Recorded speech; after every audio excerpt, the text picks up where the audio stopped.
Hello friends, आज हम 12th class की बुक फ्लामिंगो की एक पोएम करने जा रहे हैं जिसका नाम है a thing of beauty written by John Keats.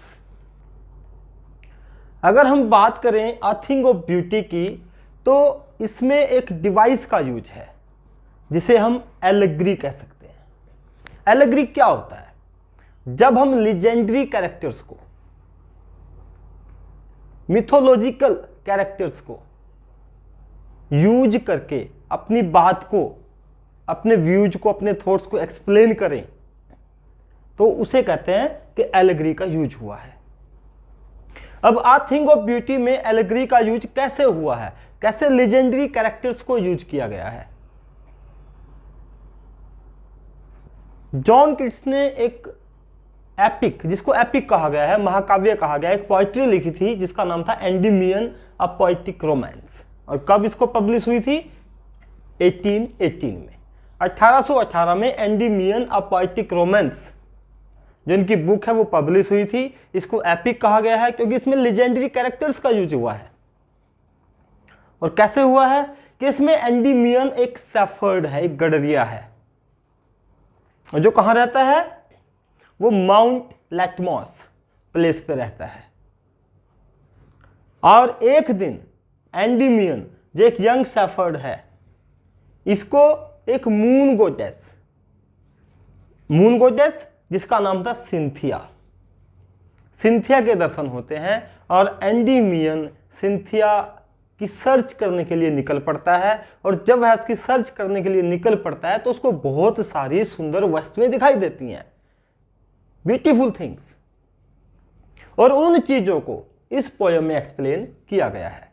तो अ thing of beauty Endymion a poetic romance book से लिया गया एक एक्सट्रैक्ट है, उससे लिया गया कुछ अंश है जिसमें सुंदर वस्तुओं के बारे में बताया गया है। और इस पोएम की थीम यही है कि a beautiful thing always provides us Joy. एक सुंदर वस्तु हमें हमेशा खुशी प्रदान करती है, क्योंकि इसमें लेजेंडरी कैरेक्टर्स का यूज है। इनके माध्यम से बताया गया है कि सुंदर वस्तु की क्या इंपॉर्टेंस है। तो लेजेंडरी कैरेक्टर्स का यूज होने की वजह से इसमें एलेग्री का यूज हुआ है। आइए जानते हैं कि इस पोएम में क्या है और कैसे पोएट ने एक्सप्लेन किया है। जब यंग शेफर्ड एंडीमियन जंगल में सिंथिया की तलाश में निकल पड़ता है, उसको सर्च करता है, तो जाते जाते जो पोएट है उसके मन में कुछ विचार आते हैं। यानी कि उन लेजेंडरी कैरेक्टर्स के माध्यम से पोएट हमें एक बात बताना चाहता है। A thing of beauty is a joy for ever, its loveliness increases, it will never pass into nothingness, but will keep a bower quiet for us and a sleep full of sweet dreams and health and quiet breathing. A thing of beauty, a thing of beauty कोई भी सुंदर वस्तु, any beautiful thing is a joy for ever. For ever मतलब हमेशा के लिए, ever lasting. कि जो सुंदर वस्तु होती है वो हमारे लिए हमेशा खुशी का काम करती है, हमें हमेशा जॉय प्रोवाइड करती है। अ ब्यूटीफुल थिंग ऑलवेज प्रोवाइड्स अस हैप्पीनेस। हमें हमेशा क्या देती है? हमें हमेशा जॉय देती है, खुशी देती है, ऐसा पोइट का कहना है। इट्स लवलीनेस, लवलीनेस ब्यूटी, कि इसकी जो सुंदरता है, इसका जो अट्रैक्शन है, इसकी जो चार्मिंग नेचर है, वो हमेशा क्या करती है? इंक्रीजेस, हमेशा बढ़ती है, नेवर डिक्रीजेस। जो सुंदरता है किसी भी वस्तु की, अगर वह ब्यूटीफुल थिंग है तो उसकी जो ब्यूटी है, उसका जो अट्रैक्शन है, उसकी जो नेचर है, वो हमेशा क्या होती है? इंक्रीज होती है, वह कभी भी डिक्रीज नहीं होती। It will never pass into nothingness. Nothingness means होता है एक ऐसी वस्तु जिसकी कोई वैल्यू ना हो, हैविंग नो वैल्यू, एक ऐसी चीज जिसकी कोई वैल्यू ना हो। तो it will never pass into, यह कभी भी ऐसी चीज में परिवर्तित नहीं होती है। It will never transform, it will never turn into a thing which has no value, कि जिसकी कोई वैल्यू ना हो, ऐसी वस्तु में भी एक सुंदर वस्तु कभी चेंज नहीं होती। यानी कि जो ब्यूटीफुल थिंग है इट मीन्स वो एवर लास्टिंग ब्यूटीफुल है, वो हमेशा के लिए सुंदर है, वह कभी भी उसकी ब्यूटी डिक्रीज नहीं होती, वो हमेशा इंक्रीज होती है। और हमें क्या देती है? देखो 2-3 चीजें हमें पता चली। एक तो हमें हैप्पीनेस देती है, एक इसकी सुंदरता हमेशा बढ़ती है, और ये कभी भी ऐसी थिंग में चेंज नहीं होती, ट्रांसफॉर्म नहीं होती, ऐसी थिंग में नहीं बदलती जिसकी कोई वैल्यू ना हो। इट मीन्स क्या है? It means a beautiful thing always has importance. उसकी क्या होती है? हमेशा इंपॉर्टेंस होती है, वो वैल्यूएबल होती है, वो कीमती होती है, बहुमूल्य होती है, वो प्राइसलेस होती है। प्राइसलेस मतलब जिसका कोई मूल्य ही ना हो। हमें क्या देती है? But will keep a bower quiet for us. Bower क्या होता है? आप किसी पेड़ के नीचे चले जाइए, उस पेड़ के नीचे क्या होगी? छाया मिलेगी, that is called power. Quite, quite मतलब शांति, कामनेस, पीस। तो सुंदर वस्तु क्या है? सुंदर वस्तु हमारे लिए एक बावर की तरह है, एक शेडी थिंग की तरह है, जो हमें शेड देती है, जो हमें छाया देती है। जैसे हम किसी पेड़ के नीचे जाकर के बैठ जाते हैं और उसके नीचे हमें छाया मिलती है, हमें शांति मिलती है, क्वाइटनेस मिलती है, पीस, हमें पीस का एहसास होता है। तो एक सुंदर वस्तु भी हमारे लिए एक शेडी ट्री की तरह है। फॉरस हमारे लिए क्या है? ये एक बावर का काम करती है। और and a sleep full of sweet dreams. जब आप खुश होते हो, जब आपको कोई चीज आपको खुशी देती है, तो आपको कैसी नींद आती है? साउंड स्लीप आती है। साउंड मतलब बहुत ही गहरी नींद आती है, और उसमें क्या होता है? आपको स्वीट ड्रीम्स, आपको अच्छे अच्छे सपने आते हैं। तो ये सपने किस वजह से आते हैं? ये एक सुंदर वस्तु की वजह से आते हैं। यहाँ पॉइंट हमें कहना चाहता है कि a beautiful thing always provides us joy, its loveliness increases, its beauty increases, and the beautiful thing never turns into a thing having no value. It is priceless. कैसे है ये? प्राइसलेस है। And it is a bower quiet for us. It is like a bower, एक bower की तरह हमारे लिए, और हमें हमेशा साउंड स्लीप देती है, स्वीट ड्रीम्स देती है, and health and quite breathing. और हमारे लिए क्या करती है ये? हमें एक साउंड हेल्थ, एक बहुत अच्छा स्वास्थ्य प्रदान करती है। जो अच्छी चीजें हैं उनको देखने से हमें अच्छा महसूस होगा, हमारे माइंड को क्या मिलेगा? शांति मिलेगी, सेटिस्फैक्शन मिलेगा, उससे हमारा स्वास्थ्य अच्छा होगा। और क्वाइट ब्रीदिंग, ब्रीदिंग का मतलब सांस लेना। अब हम सांस ले रहे हैं तो क्या कर रहे हैं? जीवन जी रहे हैं। It means it provides us a peaceful life also. ये हमें एक सुंदर, एक शांति से भरा हुआ जीवन भी प्रदान करती है। इस प्रकार से पॉइंट ने हमें एक ब्यूटीफुल थिंग के कुछ क्वालिटीज बताई हैं कि इसकी क्या क्वालिटीज हैं। ये नेवर एंडिंग जॉय हमें प्रोवाइड करती है। और अगर हम इस स्टैंजा में डिवाइसेज का यूज देखें कि कौन कौन सी डिवाइसेज पॉइंट्स ने यूज की है, एक तो एलेग्री तो है ही, वो तो पूरी पोइट्री में है। इस पोएम की जो पूरी की पूरी पोएम है उसमें एलेग्री का यूज तो है ही, लेकिन इसमें आप देखिए बावर क्वाइट, बावर क्वाइट ब्यूटीफुल थिंग को बावर क्वाइट बोला है। तो यहाँ पर क्या है? मेटाफर का यूज है। इसमें पॉइंट ने मेटाफर, क्योंकि यहाँ पर कंपैरिजन किया गया है किसके साथ? Beautiful thing. Beautiful thing is equal a bower quiet. और बावर क्वाइट क्या है? क्वाइट क्या है? वो एक मेटाफर का यहाँ पर काम कर रहा है। अगर हम इसमें एलिट्रेशन का प्रयोग देखें तो एलिट्रेशन का प्रयोग भी यहाँ पर है, क्योंकि सेंटेंस वहां से शुरू हो रहा है, रास्ते में कहीं पर रुक नहीं रहा है।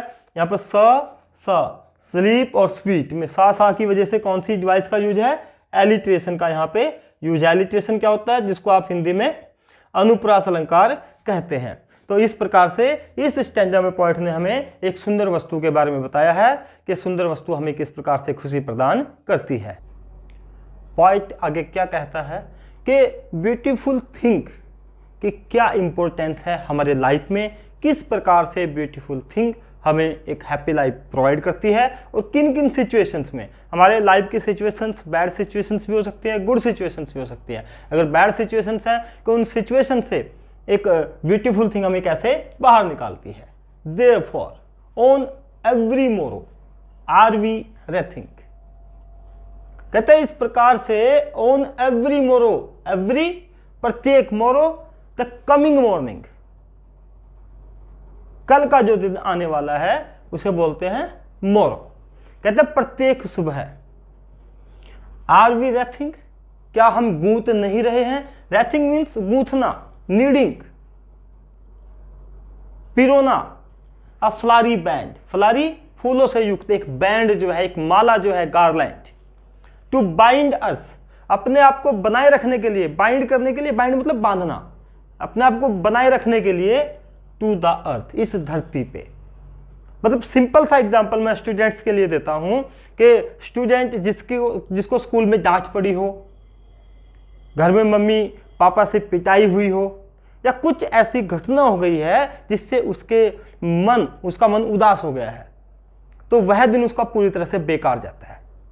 जब वही स्टूडेंट, वही बच्चा रात को सो करके सुबह उठता है तो फ्रेश माइंड होता है। इसी प्रकार से जीवन में जब दुर्घटनाएं होती हैं, बुरी सिचुएशंस आती हैं, तो हम आगे के लिए प्लानिंग करते हैं। तो पॉइंट यहां पर कह रहा है कि प्रत्येक सुबह क्या हम प्लानिंग नहीं कर रहे हैं कि जो हमारा बुरा समय था वो चला जाएगा, अच्छा समय लाने के लिए हमें क्या प्लानिंग्स करनी है। और वो प्लानिंग्स ब्यूटीफुल थिंग्स के माध्यम से पॉइंट हमें बताना चाहता है कि प्रत्येक सुबह जब हम उठते हैं तो जीवन में, इस दुनिया में इतनी बहुत सारी सुंदर वस्तुएं हैं कि हम उनको पिरोना शुरू कर देते हैं। पिरोने का मतलब, इस साल मैं ये खरीद लूंगा, इस साल हम वहां पर जाएंगे, हम वहां पर लेक पर जाएंगे, हम पहाड़ों में घूम करके आएंगे, हमें अच्छा लगेगा। तो बहुत सारी चीजें, उनको गूंथना, उनको पिरोना, उनको सिस्टेमेटिक वे में लेकर के आना। पॉइंट यही कह रहा है कि क्या हर सुबह, क्या जीवन के किसी भी पड़ाव पर जब हम दुखी होते हैं तो क्या हम अच्छी चीजों की एक लिस्ट नहीं बनाते? क्या हम अच्छी चीजों के बारे में नहीं सोचते? तो हर सुबह are we wreathing a flowery band, क्या हम उन सुंदर वस्तुओं के बारे में सोच करके उनका एक फ्लारी बैंड, यानी कि all beautiful things is a flowery band, क्या है वो? फ्लावर्स हैं, किसमें? एक धागे में पिरोए हुए हैं। जगह जगह आप देखते हो बहुत अच्छी चीजें हैं, गॉड ने हमें ये चीजें प्रोवाइड की हैं। तो कहते हैं इस धरती पर, फिर हमारा इस धरती पर रहने का मन करता है। एक बार तो ये होता है कि मर जाएं, इतना मन दुखी होता है कि क्या करें, लेकिन फिर भी सुंदर वस्तुओं को देख करके जो हमें अट्रैक्ट करती है, हमारा मन जीने के लिए करता है। तो ब्यूटीफुल थिंग इतनी इंपॉर्टेंस कैसे रखती है कि वो हमें जीने के लिए प्रेरित करती है, जीने के लिए इंस्पायर करती है। तो पॉइंट कहता है कि प्रत्येक सुबह हम सुंदर वस्तुओं का जो क्या करते हैं, उनको गूंथते हैं, उनको अपने मन में उनके लिए अच्छे विचार लेकर के आते हैं। और किन चीज़ों के बावजूद, भाई कुछ हमारे जीवन में बुरा होता है तभी तो हम अच्छी बातें सोचते हैं, उसके बाद अच्छी प्लानिंग करते हैं। क्या क्या? Spite of डेस्पोंडेंस। स्पाइट होता है मेलिस, मेलिस घृणा, हमारे मन में इल विल, हमारे साथ कुछ बुरा हो गया हो। डेस्पोंडेंस, सैडनेस, हम उदास हों। जब हम उदास होते हैं, जब हमारे अंदर बुरे बुरे ख्याल आते हैं, हम कंटेम्प्ट, घृणा का शिकार होते हैं, तब हम ऐसा सोचते हैं। और क्या? Of the inhuman dearth. Dearth होता है लैक ऑफ समथिंग, किसी चीज का अभाव होना, लैक ऑफ समथिंग, किसी चीज का अभाव होना। किसका? इनह्यूमन। ह्यूमन क्या होता है? मानवीय, इनह्यूमन अमानवीय, बैड, इविल। जब हम ऐसा कोई काम करते हैं जो हमारे लिए सही नहीं है, गलत कार्य है, तो इनह्यूमन डर्थ कि हमारे अंदर क्या होता है? Of noble natures. एक तो हमारे अंदर अमानवीयता आती है, एक हमारे अंदर dearth of noble natures. Noble natures means all good qualities, अच्छे गुण। कि हमारे अंदर अच्छे गुणों का क्या होता है? अभाव होता है। तो ये भी हमारे लिए बुरा ही है। अगर हमारे अंदर अच्छी क्वालिटीज नहीं है तब भी हमारे लिए बुरा है। हमारे अंदर इलविल है, सैडनेस है, अमानवीयता है और लैक ऑफ नोबल नेचर्स, अच्छे गुणों का अभाव है। Of the gloomy days. हम ग्लूमी डेज, ग्लूमी का मतलब यहां पर है अंधकार, और डेज दिन, जब हमारे दिन बहुत बेकार बीतते हैं। ग्लूमी का यहां पर आपका मतलब है कि सैड डेज, जब हमारे जीवन में कोई दुर्घटना हो जाती है, जब हमारे जीवन में डिफिकल्टीज आती हैं, तो हमें सब कुछ अंधेरा लगता है कि सब कुछ हमारे जीवन में अंधकार में है। तो ग्लूमी डेज, जब हमारे जीवन में ऐसी चीजें आती हैं। ऑफ ऑल द अनहेल्दी, हम अनहेल्दी भी होते हैं। कई बार हमें डिजीजेस, जो रोग होते हैं, जो बीमारियां होती हैं, घेर लेती हैं, हम अस्वस्थ हो जाते हैं। तब मन में क्या आता है कि इससे बेटर क्या है कि मैं मर जाऊं। तो जब ये चीजें आती हैं, and over darkened ways, over darkened ways. जब हमें कोई रास्ता नहीं सूझता कि क्या करें, what to do, what not to do, what will be better for us, हमारे लिए अच्छा क्या होगा, ऐसे दिन हमारे लिए आ जाते हैं। हमें कोई रास्ता नहीं सूझता है, सब रास्तों पे अंधेरा नजर आता है, कोई रे नहीं दिखाई देती, रे ऑफ होप, आशा की कोई किरण नहीं दिखाई देती। तब की बात कर रहा है poet, made for our searching. क्या हम सर्च नहीं करते हैं? क्या सर्च नहीं करते हैं? Therefore on every morrow are we wreathing a flowery band to bind us to the earth. इस धरती पर रहने के लिए क्या हम सुंदर वस्तुओं के बारे में सोच करके अपने जीवन की एक प्लानिंग नहीं बनाते हैं? क्या हम उसके लिए सर्चिंग नहीं करते हैं? किसके बावजूद? इन सब चीजों के बावजूद कि हमारे पास अमानवीयता है, हमारे पास नोबल नेचर्स नहीं है, हम उदास हैं, हम इल विल का शिकार हैं, we are the victim of ill will. हमें कोई रास्ता नहीं दिखाई दे रहा है, हमारा जीवन में प्रत्येक दिन हमें उदासी मिलती है, अंधकार में लगता है। उस समय are we not searching, are we not making plans? क्या हम प्लान्स नहीं बना रहे हैं कि हमारे पास अच्छी चीजें होंगी हर सुबह उठ करके? तो पॉइंट कहता है कि तब क्या होता है, इन spite of all, in spite of all, ये जो सारी चीजें हैं इनके बावजूद, इन स्पाइट होता है बावजूद, के बावजूद, in spite of all, in spite of all means inhuman dearth of noble natures, gloomy days, unhealthy and over darkened ways. इन सब के बावजूद क्या होता है, some shape of beauty moves away the pall from our dark spirits. कि कोई beautiful चीज, कोई सुंदर वस्तु, सम शेप ऑफ ब्यूटी, कोई सुंदर वस्तु आकर के क्या करती है, मूव्स अवे, भगा देती है। क्या? द पोल। पोल का मतलब क्या होता है? कवर, किसी चीज को ढक देना, किसी कपड़े से आप ढक दो दिखाई नहीं देगी। तो हमारी जो स्पिरिट्स हैं, हमारा जो मन है, हमारा जो माइंड है, वो क्या है, डार्क, वो बुरी चीजों से ग्रसित हो चुका है, negativity. Dark spirits, our mind is the victim of negativity, हमारे माइंड में नेगेटिविटी आ गई है। तो उस नेगेटिविटी के कवर को, उस नकारात्मकता के जो कवर है, जो अनसर्टेनिटी, अनिश्चितता का जो कवर है, उसको मूव्स अवे, हटा देती है, सम शेप ऑफ ब्यूटी। कोई सुंदर वस्तु आकर के उसको क्या कर देती है, हटा देती है। और हमें क्या देती है, हमें एक इंस्पिरेशन देती है। और उस इंस्पिरेशन से क्या होता है, हम इस धरती पे रहने के लिए अपनी नई नई प्लानिंग्स बनाते हैं। हम एक फ्लारी बैंड, हम उन चीज़ों को गूंथते हैं कि ये चीज़ें हमें खुशी प्रदान करती है। इस प्रकार से पॉइंट ने हमें बताया कि एक सुंदर वस्तु हमें हमेशा क्या देती है, खुशी देती है। Always provides us external Joy.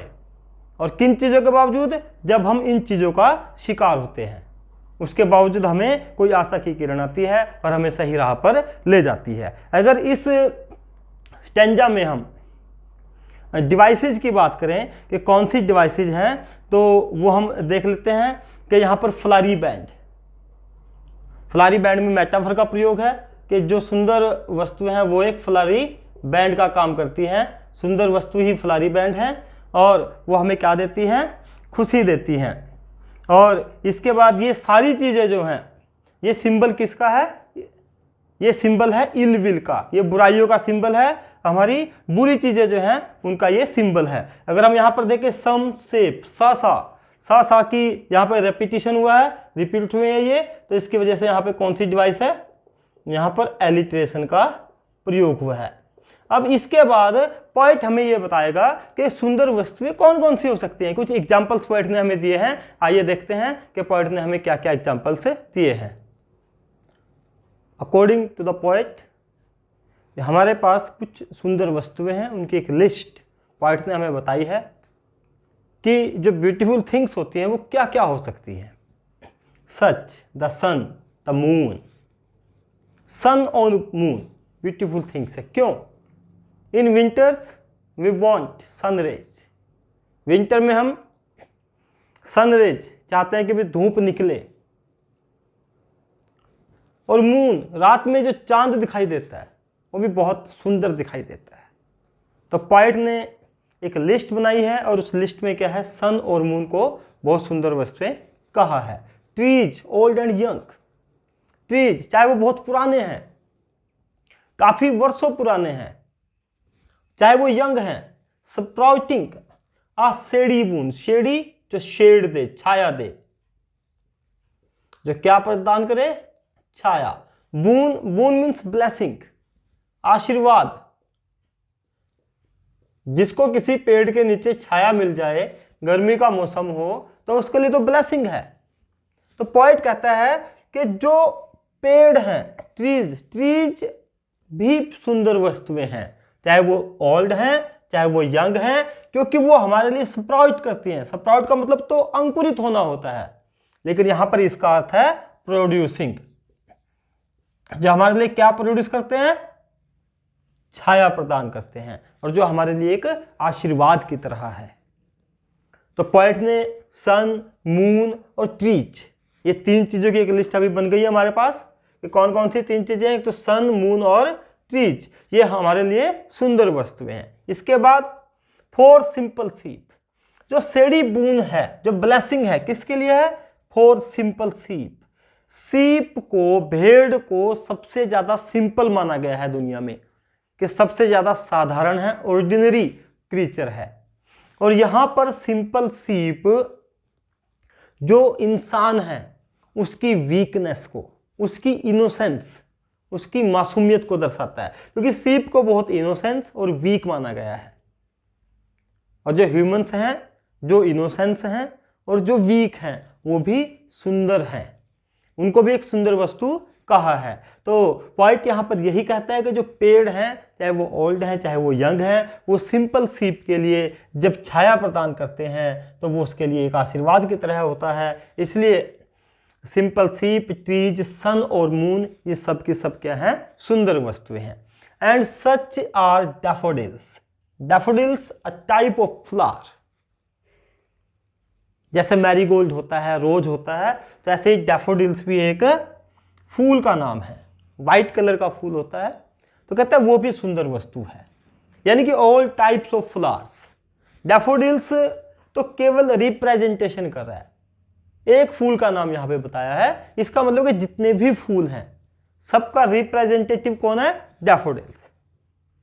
With the green world they live in, कहता है जो डैफोडिल्स हैं वो भी सुंदर हैं, और उस दुनिया में, ग्रीन वर्ल्ड का मतलब जहां पे जंगल में, जहां पर ग्रीनरी है, जिस दुनिया में वे रहते हैं, कौन रहते हैं, सच आर डैफोडिल्स, जैसे डैफोडिल्स जिस दुनिया में वे रहते हैं, उस ग्रीन वर्ल्ड में वे भी सुंदर वस्तुएं हैं। और यहां पर दे लिव इन बोल दिया, दे लिव इन। इस दुनिया में कौन रहता है, इंसान रहते हैं। और इस दुनिया में कौन है, डैफोडिल्स हैं। इस दुनिया में कौन है, सिंपल शीप है, मून है, सन है, कि जिस दुनिया में हम रहते हैं उस दुनिया में ये सारी चीजें हमें मिलती है। एंड क्लियर रील्स, क्लियर बिल्कुल स्पष्ट, साफ सुथरी रील्स, रील्स होते छोटी छोटी स्ट्रीम्स, धाराएं, आप नदियां कह सकते हैं, कि जो धाराएं बह रही हैं, जो स्ट्रीम्स बह रही हैं, जो नदियां हैं, वे भी बहुत सुंदर हैं। और वे क्या करती हैं, and clear rills that for themselves a cooling covert make, make means बनाना। ये क्लियर रील्स क्या करती हैं, जब धूप पड़ती है तो पानी गर्म हो जाता है, और उस धूप से बचाने के लिए ये क्या बनाती हैं, कूलिंग कवर्ट। कूलिंग जो आपको अच्छा एहसास दे, जो आपको कूल करते, ठंडक आपको महसूस कराए। कवर्ट, कवर्ट का मतलब होता है छोटी छोटी झाड़ियां। आपने अक्सर तालाब में और कहीं पर भी जहां पर भी पानी है उसमें छोटी छोटी झाड़ियां, बुशिस देखी होंगी, और वो बुशिस क्या करती हैं, वो धूप को अपने ऊपर लेती हैं, नीचे पानी तक नहीं जाने देती। तो जो क्लियर रील्स हैं वो क्या करती हैं, वो कूलिंग कवर, तो छोटी छोटी झाड़ियां बना देती हैं, जिससे कि अपने आप को वो बचा सकें। और किससे बचा सकें, against the hot season. Hot season जो गर्मियों का सीजन है, जो समर सीजन है, उसके अगेंस्ट जाकर के, उससे बचने के लिए, अगेंस्ट द हॉट सीजन, उससे बचने के लिए जो क्लियर रील्स हैं वो कूलिंग कवर्ट को बनाती हैं। छोटी छोटी झाड़ियां, बुशिस वो अपने अंदर पैदा कर लेती हैं, जिससे वो हॉट सीजन से बची रहती हैं। तो क्लियर रील्स भी क्या है, वो भी सुंदर वस्तु पॉइंट ने हमें बताया है। इसके बाद है the mid forest brake rich with a sprinkling of fair musk rose blooms. कहता the mid forest brake, mid माने बीच में, फॉरेस्ट जंगल के, जंगल के बीच में जो ब्रेक का मतलब होता है, कई बार क्या होता है जंगल के बीच में दलदल हो जाती है और उस दलदली एरिया में वहां पे क्या होते हैं मस्क रोज पे हमारा आता है यहाँ पे जो जंगली गुलाब है, जो जंगली गुलाब के फूल हैं जो ब्लूम्स खिले रहते हैं, उनको भी पॉइंट ने सुंदर वस्तु बताया है और कहा है the mid forest brake rich with a sprinkling of fair musk rose blooms, कि जो जंगल के बीच में दलदल वाला एरिया है जो ब्रेक है वो भी किससे रिच है, वो किससे समृद्ध है, किससे ऑक्यूपाइड है, sprinkling of fair musk rose, जो जंगली गुलाब है उसकी जो सुगंध है वो जो वहां पे स्प्रिंक क्या होता है, फैलाना, छितराना, तो जो वहां पर जंगली रोज है जो खिला हुआ है उसकी जो फैली हुई खुशबू है उससे मिड फॉरेस्ट ब्रेक बड़ा समृद्ध है। यानी कि वो उस जो एरिया है जिसमें फूल खिले हुए हैं उन फूलों की महक चारों ओर स्प्रिंकलिंग है, फैली हुई है, उससे ये ब्रेक क्या है, समृद्ध है, यानी कि ये वहां पर बहुत अच्छा लगता है। तो इस प्रकार से पोएट ने एक लिस्ट बना दी है और लिस्ट क्या है सुंदर वस्तुओं की, चाहे वो सन, मून, ट्रीज, सिंपल सीप, डैफोडिल्स, क्लियर रील्स और कूलिंग कवर, यानी कि जो वो झाड़ियां हैं वो अच्छी हैं, और मस्क रोज, ये सारी चीजें जो हैं सुंदर वस्तुओं की कैटेगरी में आती हैं। बहुत और भी न्यूमरस थिंग्स ऐसी हैं जिनको हम सुंदर कह सकते हैं, चाहे वो माउंटेन्स हैं, चाहे वो रेन है, चाहे वो एयर है, तो उनका जिक्र इसमें नहीं किया है। ये कुछ एग्जाम्पल्स पोएट ने यहाँ पर दिए हैं। अगर हम इस स्टैंजा की बात करें कि इसमें कौन कौन सी डिवाइसेस का यूज किया गया है, तो यहाँ पर देख लीजिए old and young total opposite words हैं, और जब इस प्रकार से अपोजिट वर्ड्स का यूज कहीं पे होता है तो उन वर्ड्स में हम एक डिवाइसेज बोल सकते हैं। ये कौन सी डिवाइसेज है, एंटीथेसिस, यहां पर इस डिवाइस का प्रयोग किया गया है। तो आपके लिए डिवाइस नहीं है, आपने देखना कि जहां पे क्या है अपोजिट वर्ड्स का प्रयोग किया गया हो वहां पर हम एंटीथेसिस डिवाइस कह सकते हैं। इसके बाद इस लाइन में देखिए सिंपल सीप, सा का फिर यहाँ पे रिपीट हो रही है और बार बार किसी लेटर की आवृत्ति हो सेम लेटर की, तो उस लाइन में क्या होता है, उस लाइन में होता है एलिट्रेशन। तो इसमें आपकी कौन सी डिवाइस है, इसमें आपकी एलिट्रेशन डिवाइस का यूज किया गया। एलिट्रेशन क्या होता है, जिसे आप बोल सकते हो अनुप्रास अलंकार, और बहुत सारी अनुप्रास अलंकार का इसमें और भी प्रयोग है। कूलिंग कवर्ड का, तो यहाँ पर भी कौन सी डिवाइस का यूज हुआ है, यहाँ पर भी एलिट्रेशन का यूज हुआ है। आइए हम आगे देखते हैं कि पोएट ने और कौन कौन सी सुंदर वस्तुएं बताई हैं जिनको बता करके हमें महसूस कराना चाहता है कि beautiful thing always provides us Joy. Poet आगे हमें और भी सुंदर वस्तुओं के बारे में बताता है और कहता है कि ये जो दिखाई देती हैं ओनली वही सुंदर वस्तुएं नहीं हैं, कुछ चीजें ऐसी हैं जो हमें सोचनी पड़ती हैं, जो हमें एहसास करनी पड़ती हैं, और वो क्या है, and such too is the grandeur dooms, यहां पर इसका अर्थ है द डे ऑफ यूनिनेस, तबाही का दिन, ग्रैंड्योर ग्रेटनेस, महानता, मैग्निफिसेंट, जो बहुत महान है, वो जो बहुत भव्य है, कि जो किसी की तबाही का दिन भी है, किसी की मृत्यु का दिन भी है, वो भी बहुत भव्य है। हाउ, ऐसा कैसे हो सकता है कि किसी की मौत हो रही हो, किसी को पनिशमेंट मिल रही है, तो वह भव्य कैसे हो सकती है। तो पोएट ने बताया है कि जो लोग अच्छे कार्यों के लिए, for the noble cause, die for noble cause, जो अच्छे कार्यों के लिए मर जाते हैं, उनकी मृत्यु भी, उनका तबाही का दिन भी भव्य होता है, वह भी बहुत सुंदर होता है, वह भी बहुत खुशी देने वाला होता है। For example, many people of India sacrificed for the freedom of India, Bharat की आजादी के लिए बहुत सारे लोगों ने सैक्रिफाइस किया है। जिस दिन उनको फांसी की सजा मिली, फांसी हुई, या उनको अंग्रेजों के द्वारा शूट कर दिया गया, वो दिन हम आज भी याद करते हैं कि चंद्रशेखर आजाद की स्मृति में वहाँ पर स्मारक बनाया गया, गांधी जी की स्मृति में कहाँ पे स्मारक बनाया गया, भगत सिंह जी के लिए क्या याद किया जाता है, कब उनको, कैसे उनको श्रद्धांजलि दी जाती है, ट्रिब्यूट कैसे दी जाती है। तो उनके तबाही के दिन भी हमारे लिए महान हैं, हमारे लिए भव्य हैं, मैग्निफिसेंट है, ग्रेट है, एक्टर्नल हैं। और कैसे, we have imagined for the mighty dead, mighty शक्तिशाली, डेड जो अब जीवित नहीं हैं, वे बहुत शक्तिशाली थे, दे आर सो पावरफुल। वे लोग जिन्होंने अच्छे कार्य के लिए अपने आप को सैक्रिफाइस कर दिया, वे बहुत शक्तिशाली थे और आज वो जीवित नहीं हैं। तो उनके लिए हमने जो एक इमेजिन किया है, अपने अंदर जो सोचा है, जो हम सोच रहे हैं, उनको सोच करके हम खुश होते हैं, हमें खुशी मिलती है कि उन्होंने हमारे लिए इतना किया है, उन्होंने इतना पैट्रियोटिज्म दिखाया है, देशभक्ति दिखाई है। तो उनके लिए हम सोच करके उनके उन दिनों को सेलिब्रेट करते हैं, उनको उन दिनों को महान मानते हैं जब उनकी मृत्यु हुई थी, जब उनका वो तबाही का दिन हुआ था। तो वो भी हमारे लिए क्या है, एक सुंदर वस्तु की तरह है, क्योंकि सुंदर वस्तु हमेशा हमें खुशी प्रदान करती है। अ ब्यूटीफुल थिंग ऑलवेज प्रोवाइड्स अस हैप्पीनेस। और ये जो हम 2 अक्टूबर मनाते हैं या शहीदी दिवस मनाते हैं, ये सब हमें खुशी देते हैं। All lovely tales that we have heard or read, heard सुना हो, रेड पढ़ा हो, वे प्यारी लगने वाली कहानियां जो हमने सुनी हो या पढ़ी हो। हम बताते हैं कि बचपन में दादी अम्मा ये कहानी सुनाती थी, हमें बहुत अच्छी लगती थी। हम कहानियां क्यों सुनते हैं? क्योंकि वे हमें खुशी देती हैं। तो पॉइंट कहता है कि वो टेल्स, चाहे वो महाभारत की कहानियां हो, चाहे वो रामायण की कहानियां हो, चाहे वो किसी भी प्रकार की कहानी हो जो आपको खुशी देती है, वो भी एक ब्यूटीफुल थिंग है। तो पॉइंट हमें कहता है कि जितनी भी लवली टेल्स हैं जो हमें खुशी देती हैं, वो जो कहानियां हमने सुन रखी हैं या पढ़ रखी हैं, वे भी सुंदर वस्तु की कैटेगरी में आती हैं। तो इस प्रकार से आगे देखिए, an endless fountain of immortal drink.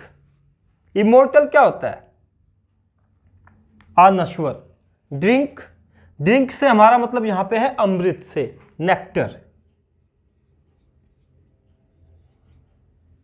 Nectar क्या होता है? अमृत। Pouring unto us from the heaven's brink. अब हेवन कहां पे है? स्वर्ग कहां पे है? ब्रिंक स्वर्ग के छोर।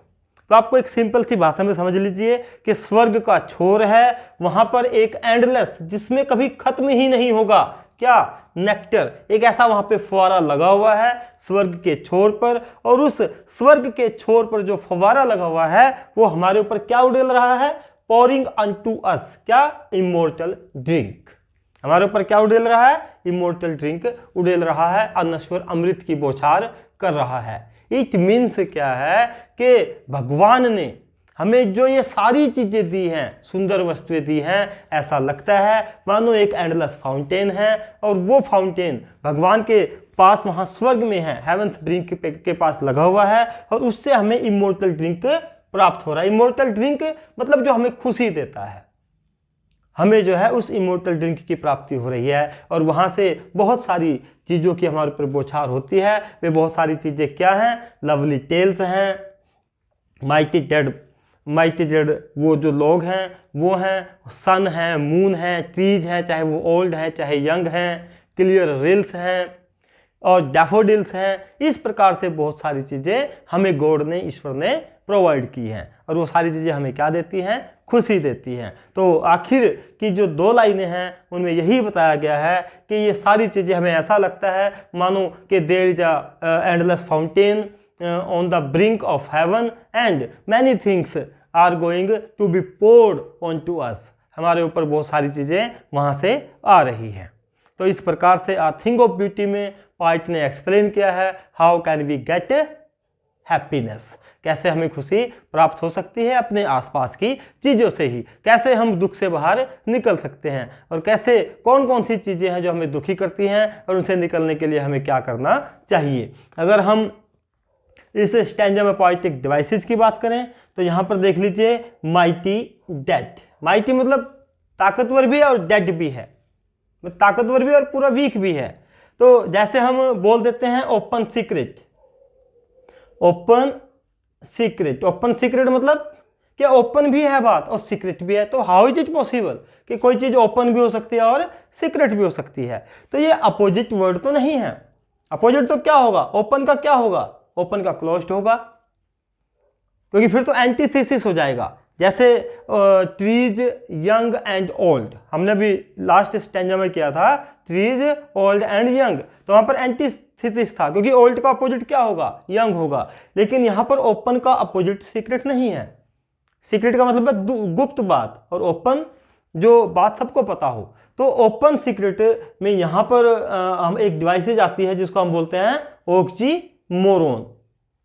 तो यहां पर सेम डिवाइस का यूज हुआ है माइटी डेड में, कि माइटी भी है और डेड भी है। तो यहां पर एक डिवाइस का यूज हुआ है जिसको बोलते हैं ऑक्सीमोरोन, कि जब दो बातें बिल्कुल ऐसी हों कि जिनका कोई तुकबंदी ना बनती हो, बिल्कुल अपोजिट हो। ठीक है, जैसे he is a young old man, he is a young old man, कि यंग भी है और ओल्ड भी है। तो आगे देखिए, इसके बाद इसमें अगर हम एक और डिवाइस की बात करें तो वह हैव हर्ड। हैव हर्ड, तो यहाँ पर ह और ह की साउंड है, तो इस लाइन में हैव हर्ड में है आपका एलिट्रेशन। कौन सी डिवाइस है, एलिट्रेशन का इसमें यूज हुआ है। और इमोर्टल ड्रिंक, यहाँ पर इसका प्रयोग इमोर्टल ड्रिंक में यहाँ पर आप देख सकते हैं कि अगर आप करें ई और फाउंटेन TA, इसमें जो है किसी प्रकार की डिवाइस का आप यूज नहीं देख रहे हैं। तो आई होप कि आपको पूरी पोयम समझ में आ गई होगी। अगर आपने अभी तक हमारे चैनल को सब्सक्राइब नहीं किया है, सब्सक्राइब कर दें, वीडियो को लाइक करें, शेयर करें, कोई भी डाउट है कमेंट बॉक्स में लिखें। Thank you, have a nice time.